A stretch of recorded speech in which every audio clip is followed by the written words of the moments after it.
Welcome to another episode of this New Earth Ascension and live stream series. I'm super excited to be tuning in here with you a little early evening for me. I'm over here in Arizona, so Mountain Standard Time. It's about 6:30, and I'm just getting ready to wind down. But I was super excited to pop in here because the message was coming through super, super clear, and I just wanted to share this with you.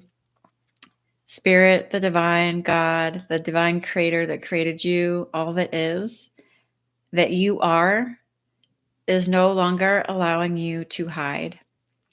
You are no longer allowed to hide from your gift. You may have been doing that for many, many months and years and even decades, hiding from your power, hiding from your light, hiding from your uniqueness or your weirdness or your magic. But I'm here to share with you, the more you embrace your messy self, the more you embrace your unapologetic self, the more you embrace your authenticity, the more you embrace your truth, the more you align with your highest divine blueprint. And as I say in almost every single episode, if you've landed here, and particularly this playlist live stream series, you are part of the Ascension way showers. You're part of leading humanity into a whole new paradigm.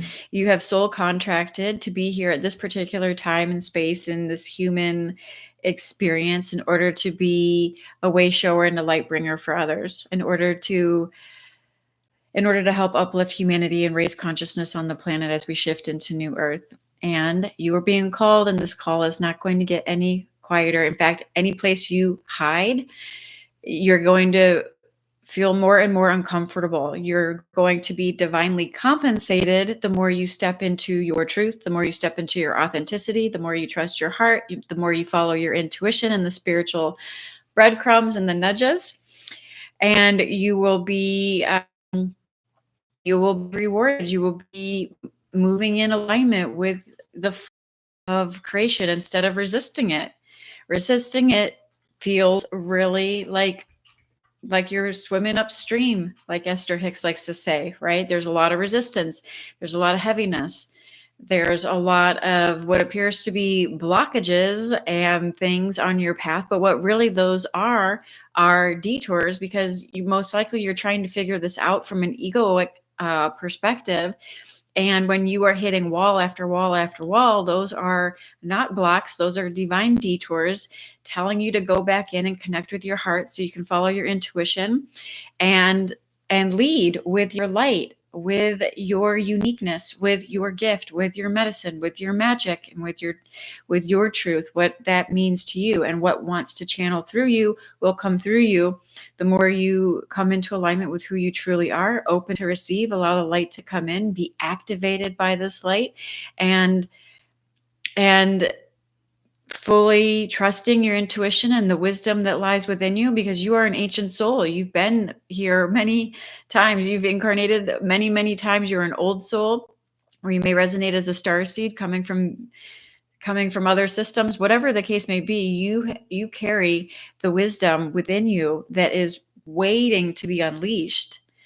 And when this is unleashed, when you start to tap into this, there's a letting go and a surrendering to this process. There's not a more control. There's not more figuring it out. There's not more, goal setting and trying to put things into place or any of that linear thinking that you're used to. It's a surrendering. It's a letting go.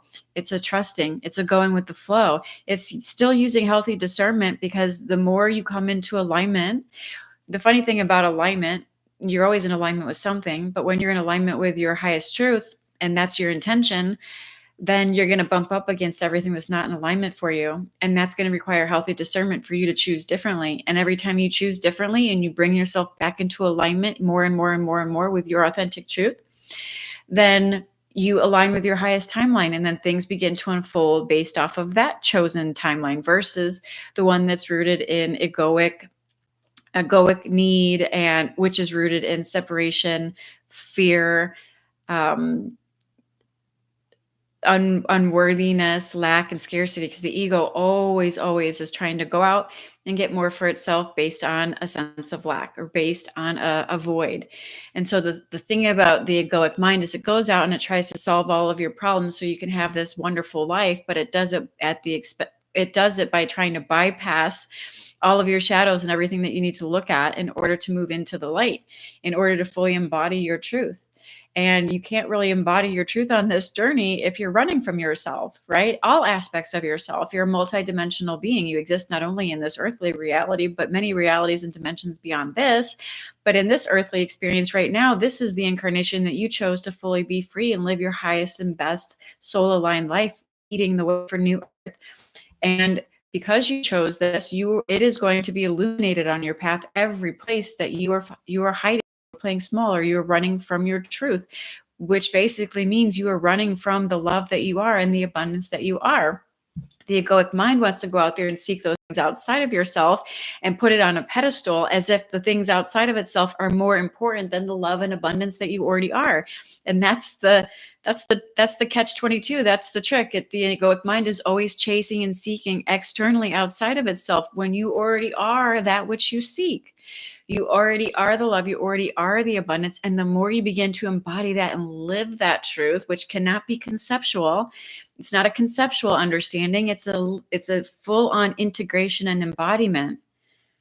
It's a full-on integration and embodiment that activates a knowing and confidence within yourself that you are a divine, worthy being of God, child of God, that you are God essence. You are a goddess, God essence, right? In human form. And when you're able to fully know this and walk in this truth, then everything begins to populate around you that's in alignment with your highest timeline. So the other thing that's coming up that I wanted to share is, what are some of the biggest fears, right, that keep someone from actually, when we're just talking on a 3D human perspective, that keep people from really shining their light, sharing their truth, their message, their story, their medicine, their gift with the world, just on a 3D human perspective, because we are not dismissing our humanity on this journey. We are fully embodying it. We are embodying our divinity within this human vessel. We are not dismissing the human aspect of our experience. And so we come with all this conditioning and all these programs and all these patterns and things that have created certain belief systems, right? And so just on a 3D human level, what are some of those? Well, one of the top ones in my experience, because I've been working with visionaries, leaders, entrepreneurs, personal brands, brand new emerging 6-figure, 7-figure, multi-7-figure, all different levels. And this is the funny thing that I want to share with you. It doesn't matter like what level they're at. They all suffer from these things, which I'm about to share with you. One of them is imposter syndrome. And sometimes it's even the ones that have the most experience in their field that have the most imposter syndrome. They can't even see their own gift. They can't even see their own magic. They're too close to their own gift. They're too close to their own magic that they can't see it. Specifically for all the visionaries, leaders, and trailblazers that are resonating with this right now, which is who I'm speaking to, specifically in this series, the trailblazers, the leaders, the visionaries, the light leaders of New Earth that are here to step out of the old ways of doing things and get out of the box that society has trapped us in, this outdated, over masculine dominant culture that boycotts the whole notion of going inward and connecting with our heart and our truth and our compassion in all areas of our life.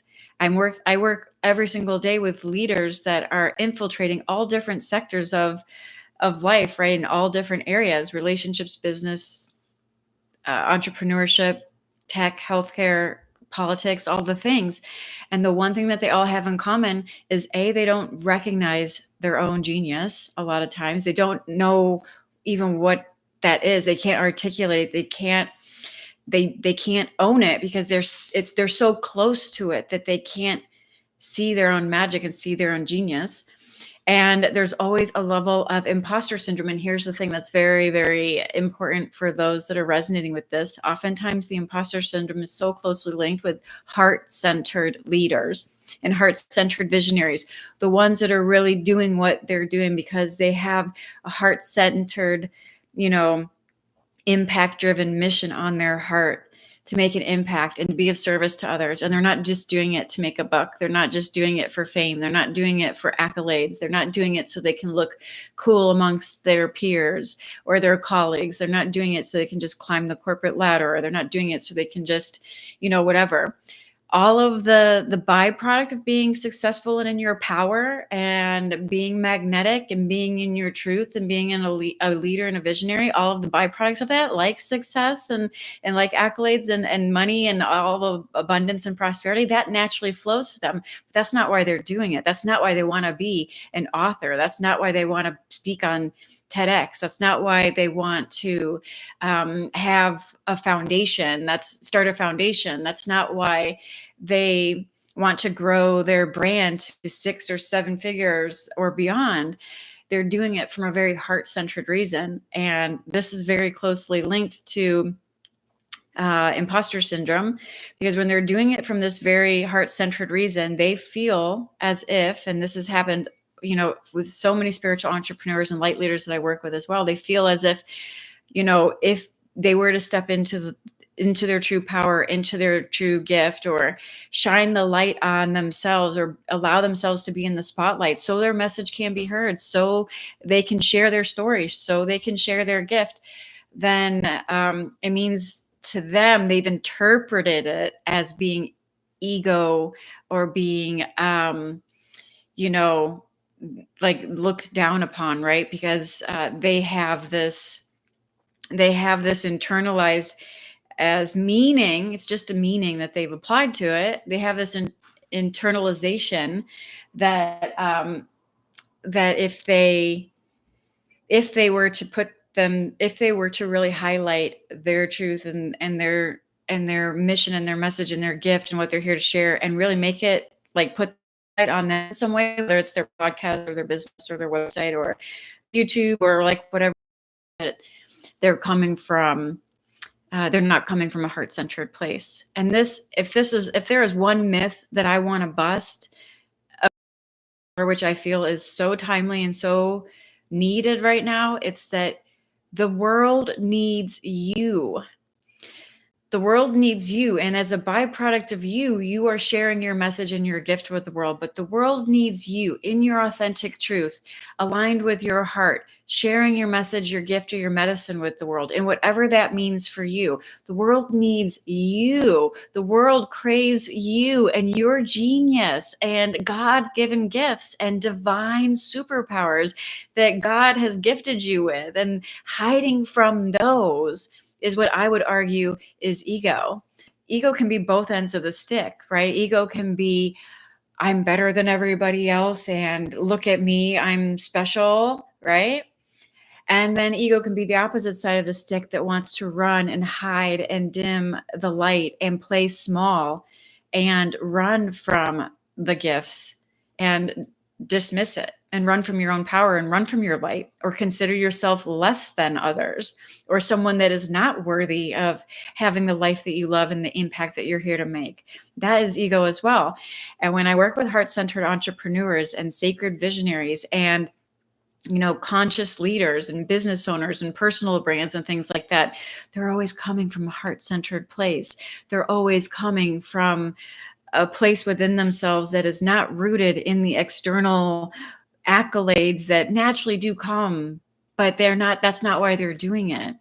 And so this is actually something that I really love speaking to these entrepreneurs and leaders and visionaries, because it's really like flipping the script on that, so they can see that actually it's ego that's keeping you playing small. When you look at some of the greatest people in your life that have made an impact, whether that be a book or a podcast or an author or an influencer or any kind of leader, they had to get out of their own way and stop playing small in order for them to share their message and shine their light. Think about where the world would be right now if Eckhart Tolle never wanted to be a New York Times, like hid from the limelight, or hid from being a New York Times bestselling author, or hid from what he was being called to do, right? He was called into that.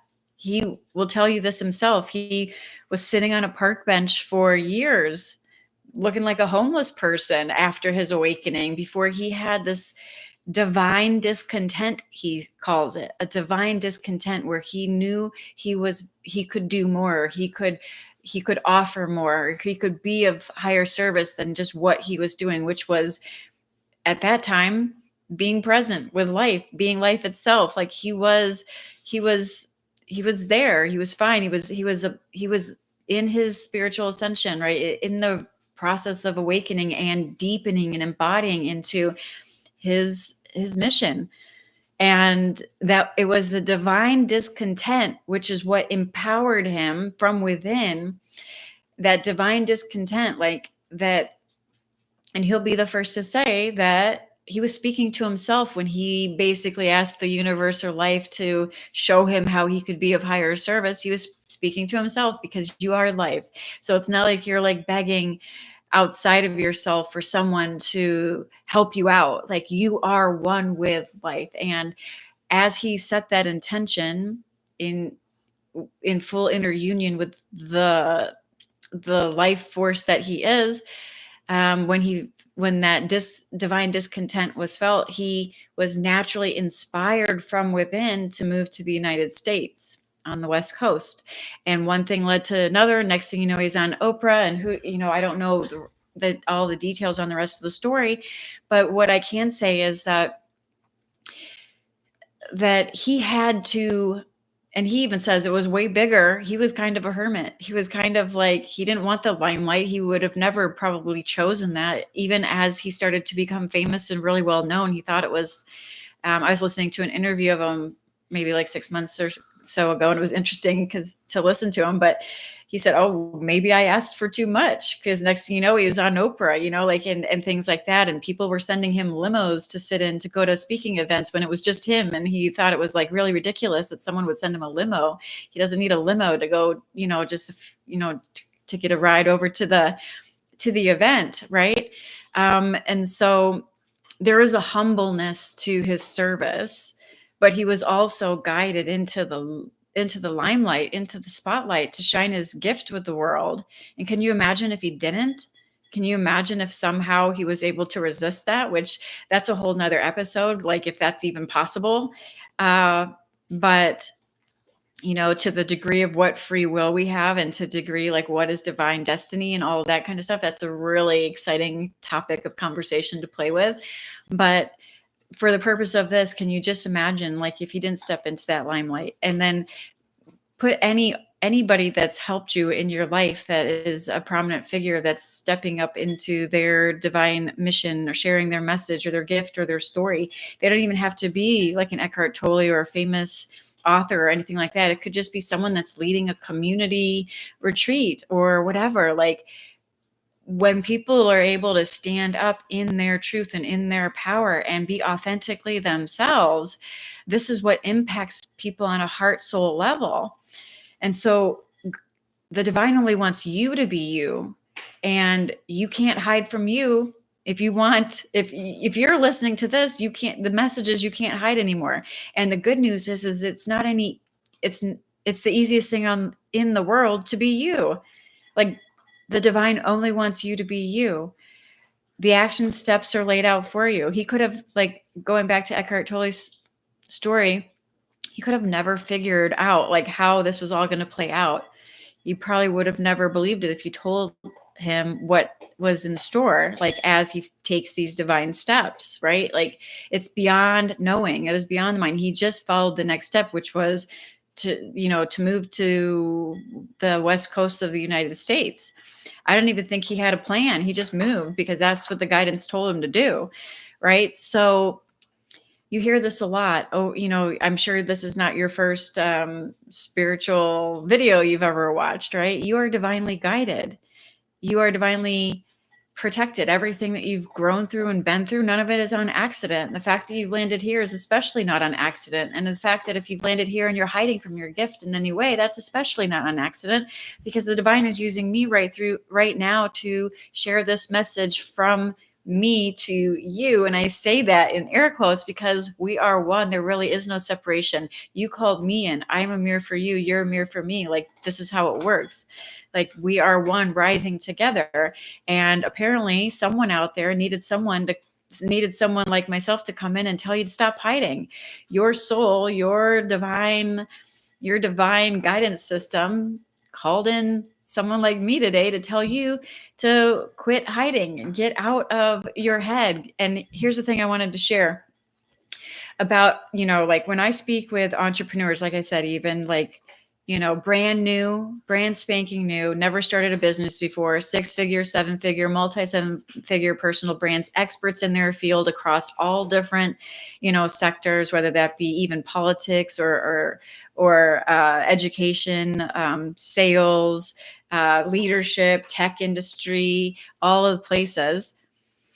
They still have imposter syndrome. So even like I was saying before, on a 3D human level, let's just think, just on the level of the 3D human programming that's happening here and all the conditioning that we've piled up over the years and all the programming and societal conditioning that says we have to fit in and follow these rules and that we have to like appease. You probably hear this chiming. That's Hazel eating. So that's the little bell that you hear. But that's what happens when you go live. You can't really control all of that. Where was I? I forget. Where was I? Yeah. Even they have imposter syndrome. And sometimes even more so, the more experienced that they are. And this is just a human thing because we're designed to want to fit in. We're designed to not want to rock the boat. But if you're listening to this, you're here to break the mold of having to fit in order to be validated anymore. Because what a lot when you're bumping up against imposter syndrome and that fear, part of it is this inner desire to not be rooted in ego and really come from the heart. And so there's this perception that if you actually allow yourself to step into your power and your light and shine for the world to see, that somehow that's being egoic. But in actuality, that's how you make change. That's how you make ripples in the world. That's how you share a beautiful message that shifts someone's experience in life. And can you imagine, like I said, if all of your biggest change makers and the ones that have really touched your heart decided to stay home and not do any and not really step into their power? So there's that aspect going on with imposter syndrome. But the other aspect is that we all desperately want to feel like we fit in. We all want to feel that, we're accepted and that we're not rejected and that we're loved and that we're safe. And this is a very human level, right? This is a very safety level because before, if we were rejected from the tribe, it meant our survival. It was death, right? It was literally a life or death situation. It's not a life or death situation anymore. And when you do shine your light, when you do speak your truth, when you do share your message with the world or your medicine with the world or your art with the world or your, whether, whatever that is, songs, art, painting, like, I'm just saying, like, you are a divine creatrix. So whatever wants to come through you, poetry, these are just some examples because I'm remembering some clients at this time. People can judge you for it. People are going to possibly reject it. People are possibly going to look down on you for whatever it is that you have to say, or it could possibly be a very polarizing message that a lot of people aren't going to understand or not at a place where they're even meant to hear it. And they might stumble upon it and then project onto you something. And then you take that on as your own. So there's that fear of sticking outside of the tribe and that threat to our survival, which is a very primal thing happening. And then there's this one thing that I wanted to share about this. It's that regardless of the level that they're at, whether they're already really successful in their career or field, or whether they're brand new, they still have it. And the thing I want to share about this is, regardless of what you say or do in anything that you create in the world, there's always going to be someone that has a problem with it, no matter what it is. So it makes zero sense for you to wear a mask and pretend to be someone that you're not and continue to hide for fear of rejection. Because even if you do that and you compartmentalize yourself and you hide and you shrink and you play small and you dim your light and you don't speak your truth and you don't share your message and you don't share your gift, what that's going to do is eat you up inside, and people are still not going to like you. There's always going to be and I would even arguably say, because life is a projection, the world is a projection, rather, not life, but the world that we see is a projection, that the more you do that, the more you will see symbols in the world reflecting back that inner rejection. Does that make sense? The world is a reflection. It's a mirror. It's not a window. So whatever you have going on inside is going to be reflected back to you in the symbols of the world. So the more you self-reject, the more you self-abandon, the more you run from yourself, the more you're going to see that out in the 3D world of symbols, reflecting back to you what you believe to be true about yourself. So with this understanding, there becomes a point of true freedom when you actually just get to the point where you no longer give an F, and it comes from true, like a true internal freeing from needing any external permission or validation or approval. This is key, because this is what will free you, because there's always going to be external there's always going to be people on the outside that are going to be judging you no matter what, because not everybody's rising up on the ascension timeline, and they're going to be seeing, they're still very rooted in fear and judgment and gossip and all the things.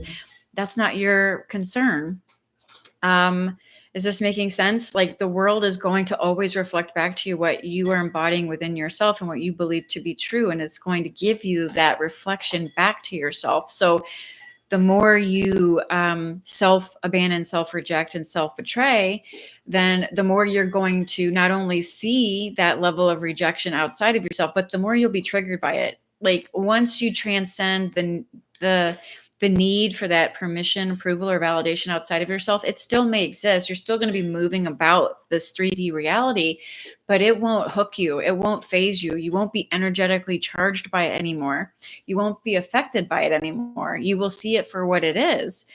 Anybody that's casting judgment, blame, or projection onto you is really, it's more about them than it ever is about you.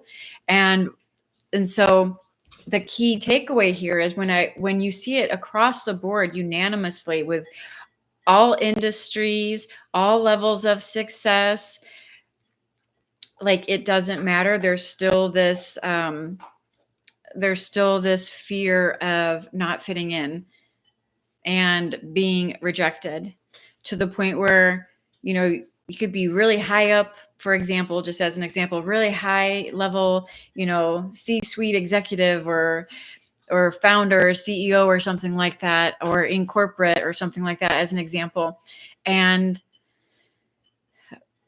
you will still, I see this all the time, the leaders and the visionaries, what they're bumping their head up against, when they're hitting their ceiling and about to break through into really unleashing their magic and really owning their divine genius and their gift and their message, they are breaking through the barrier of caring about what other people think and fully owning their authenticity.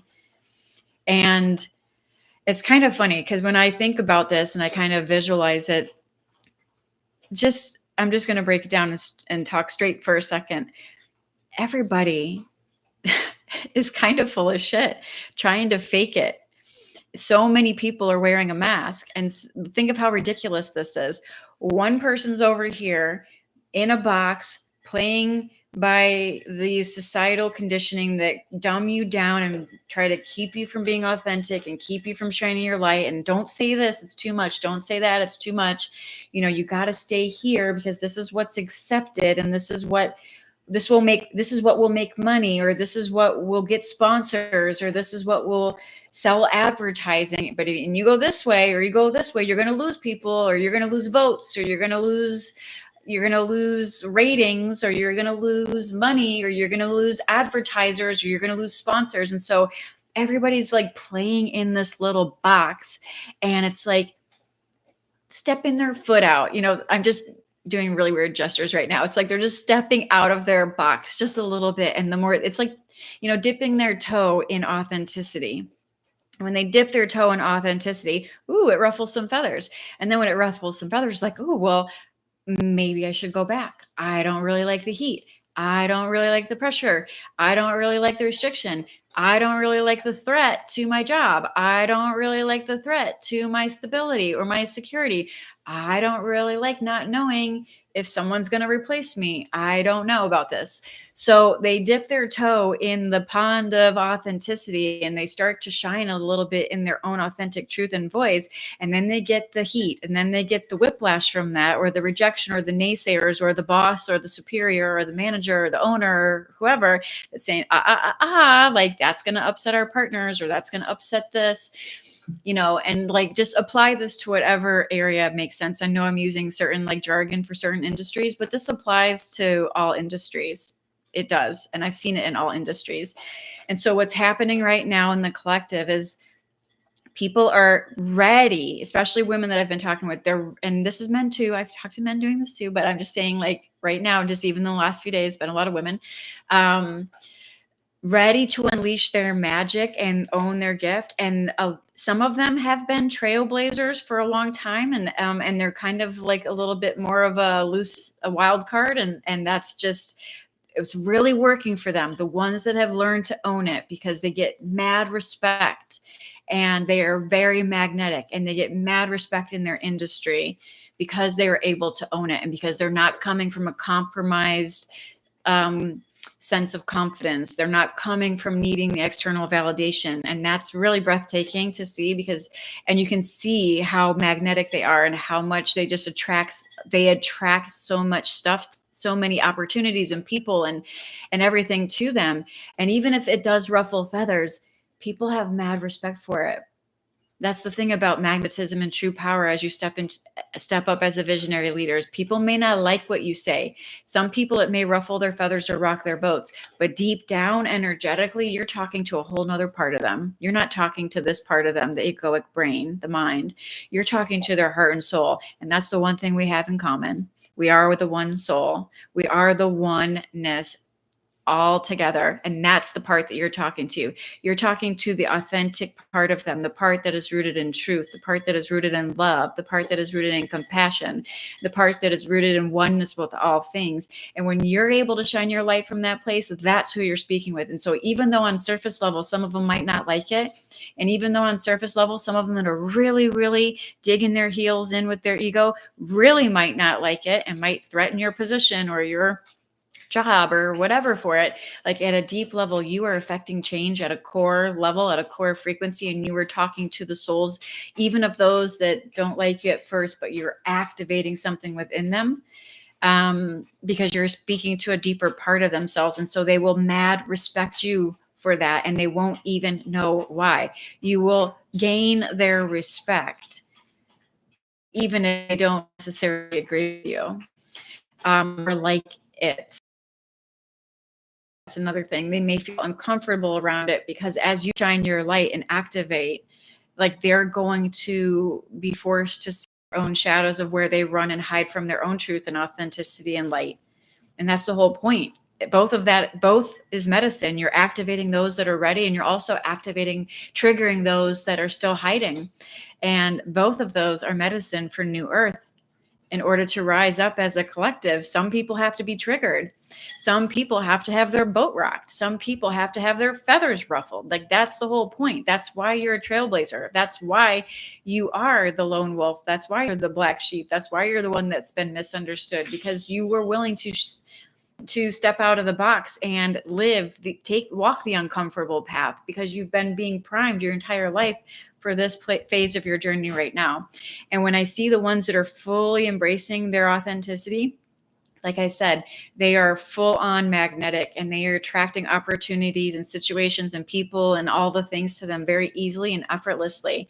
And even then, many of them still don't know how to put their finger on their own magic or their own gift and know how to actually present it to the world, when it comes to their business or their or whatever it is that they're starting. They're so close to it, they can't even see it. It's just naturally in them though, because they're trusting their heart and they're leading with authenticity. And then I see the ones that are dipping their toe in the pond of authenticity and making a little bit of a ripple, testing the water, so to speak, and then is taking a little breather to just see like, oh, that was a little uncomfortable.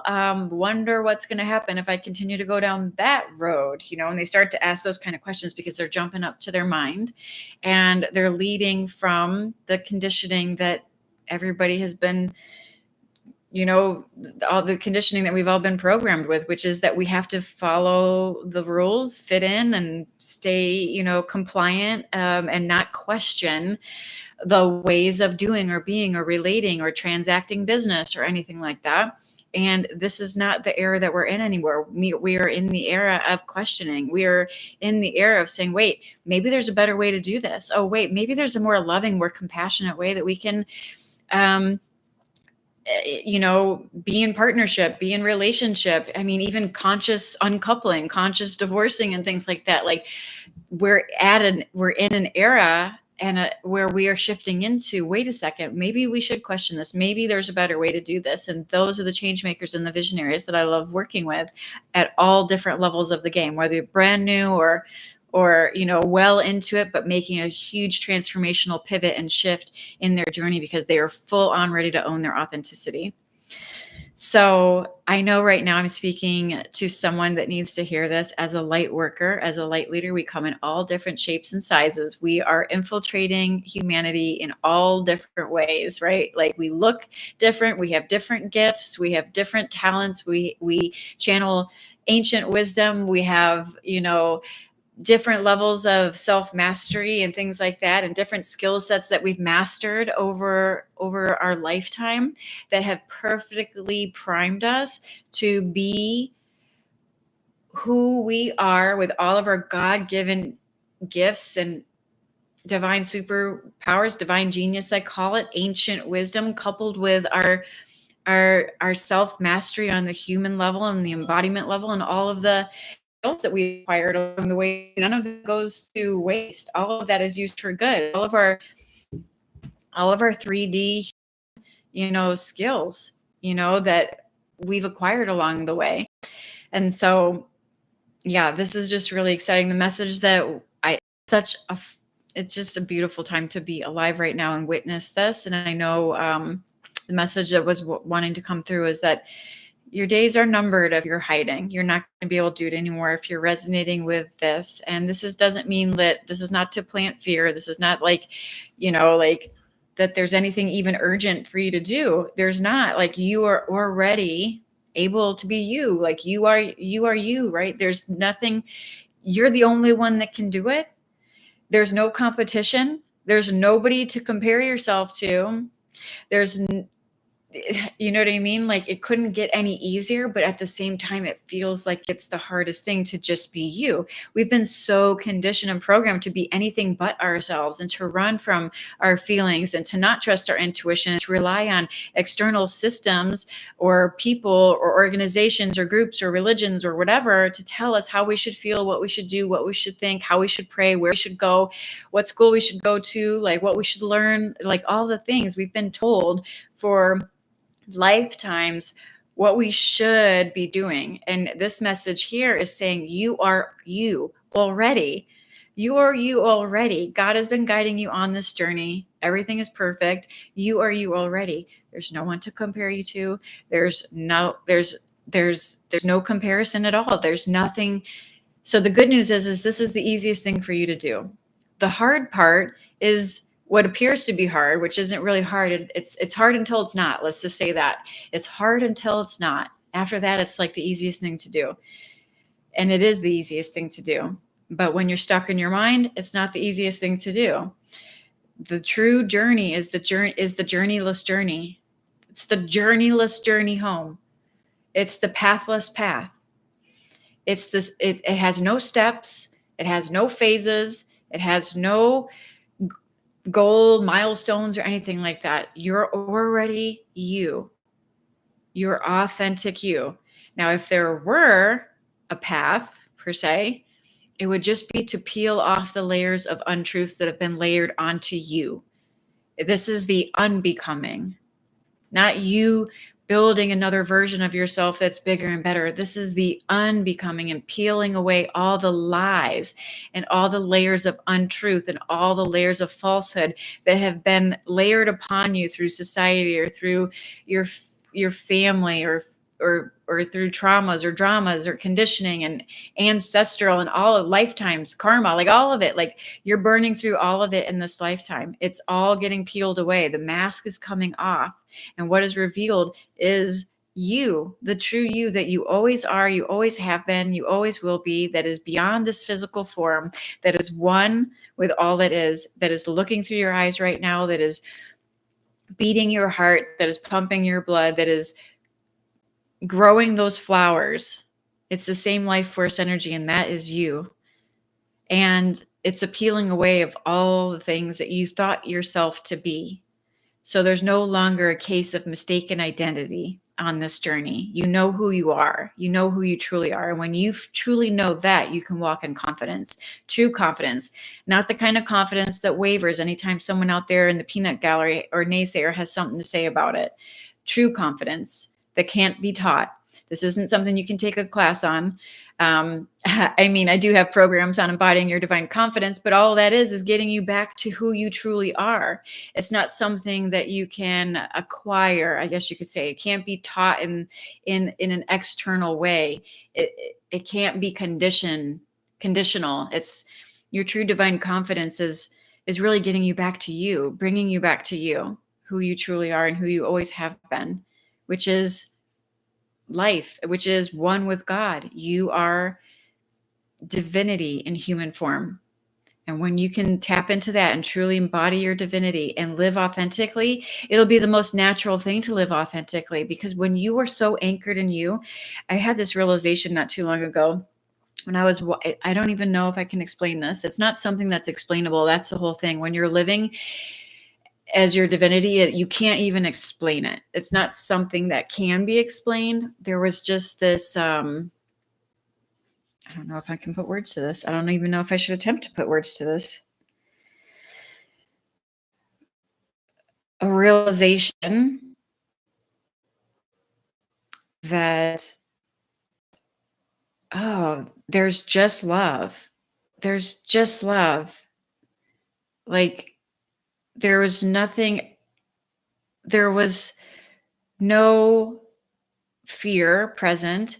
And there was also like the notion of even judging thyself or others or whatever, like wasn't present. Like there was just beingness. And it's kind of weird because you only really realize it like when you're not in it anymore and you snap out of it and you're like, yeah, I don't know how to explain what I'm trying to share right now. All I know is that there was a phase and there was a realization where it's like there's such a deep reverence and love for all of it, for everything. And there was nothing that completely bulletproof. There was nothing. There was um, so much. I'm trying to put words to something that I can't put words to. It's only can be experienced.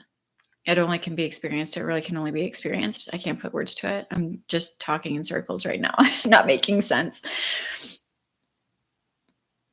But it's beautiful. And there's nothing to worry about. There's nothing to worry about.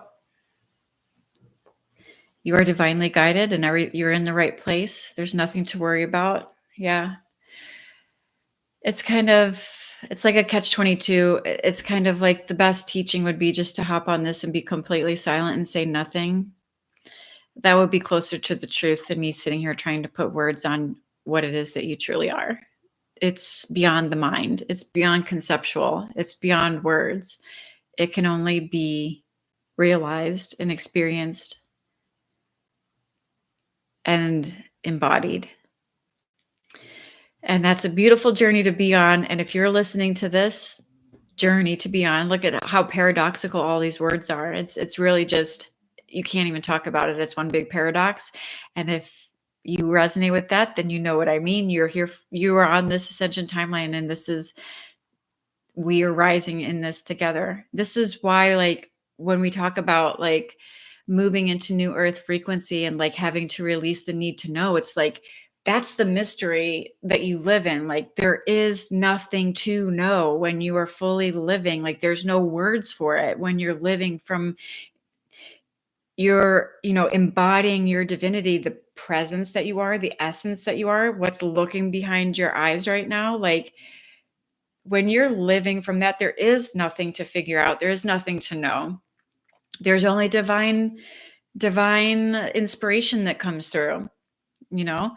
And then there's these actions that arise, and there's these things that begin to happen, and actions that are taken, just like there was divine discontent that was arising in Eckhart Tolle before he took action to move to the United States. So there's action, but it's coming from a place of pure presence where you don't have to figure it out and there's no words to describe it. And this is the unknowing that we move into as we more live from new earth frequency. We're trusting in the heart. Like, it's not something that we can mentally try to figure out or force to happen or logically plan for. There's just hitting live and talking on this little gadget, whatever this is. Like, who knows what any of this is, right? This is all just a mystery. I mean, if you've even just thought about like how mysterious and magical it is that you are even sitting here right now breathing and watching this or listening to this, like, it doesn't make any sense. None of this makes any sense. To try to label it, try to figure it out is doing it no justice, because the beauty of it is in the experience of it. The experience of it. Yeah, that's all I can say to that. I can't really put words on it. But I love showing up here. It's a little late. I'm going to go eat something. And I loved being here with you guys. Please, what's the word? What's the word we're going to drop today? Oh, well, I think we can just put, I think I know the title of this movie, or not movie, title of this video, but let's just put no more hiding in the caption. No more hiding. It's time to shine our light. No more hiding. And then what are you going to do with that? Because when you place no more hiding in the comments, it is my intention that I am attracting the souls that are ready to move into sacred leadership in whatever form that takes for them. And when you take action on this with intention, like if you were to drop no more hiding, I swear to God, when you do this with true pure intention, stuff happens. Just like Eckhart Tolle's story that I shared, when he had that divine discontent and he set the pure intention that he could be of higher service and he could do more, he eventually joked around about it and said, I think I asked for too much. It sparked, you know what I mean? It started to put momentum on that timeline for him. When you take any action like this, or when you even if it's just pure intention, when you do that, like, you are putting things into motion. Like, you are choosing a timeline for yourself. So if you say no more hiding and you drop that in the chat box, not only does it say that you are taking full ownership of this journey, and you are a part of this tribe right now, because obviously you've made it this far through this almost 50-minute video. But the divine is listening. You can't hide from the divine. You are the divine. So the minute you drop that with pure intention that there's no more hiding, there's also going to be opportunities showing up in your experience for you not to hide. And that's the most exciting part. And that's the part that gets you out of your comfort zone. And that's the part that brings in opportunities for you that weren't there before, because now you're open to them. And that's the part that gets you out of the fear and stops you from playing small. And that's the part that may trigger you, because you might need to be triggered in order to overcome that fear of imposter syndrome or whatever. It's all divinely guided, but you're putting it into motion for yourself. You're consciously choosing it. And you're being a co-creator of your experience. And you're saying, enough is enough. I'm here to shine. Enough is enough. I'm here to share my light. Enough is enough. I'm here to lead. Enough is enough. I'm here to be the divine channel that I know that I am. Enough that is enough. I'm here to be the vessel for divine love. Use me, show me, and I will follow. Like when you set those kind of intentions, even if it's just silently or just with the notion of it, spirit is listening, the divine is listening, and things begin to shift in your experience. I know this firsthand in my experience over and over and over again. It doesn't have to be some loud affirmation you repeat for like 30 days in a row or anything like that. The subtlest, just the subtlest little pure intention that comes from the heart sparks momentum on this path. The over efforting with the mind and the ego to try to make shit happen, like creating some like, there's nothing wrong with mantras and rituals. And that's part of like, I love it. And I have rituals and stuff like that, but it's coming from a heart-centered place. It's not coming from like, I have to do these things kind of thing in order to get whatever I want. Right. Like the subtlest, the purest, it's usually is the most subtle, is the most pure intention. And that's what the divine is ready to respond to for you. If you're listening to this, then I'm speaking directly to you.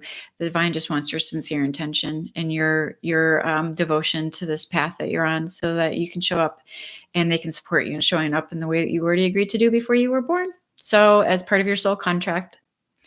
So, I hope this finds you well. And until tomorrow, I hope I'll be back tomorrow. I hope you will as well. And until next time, namaste.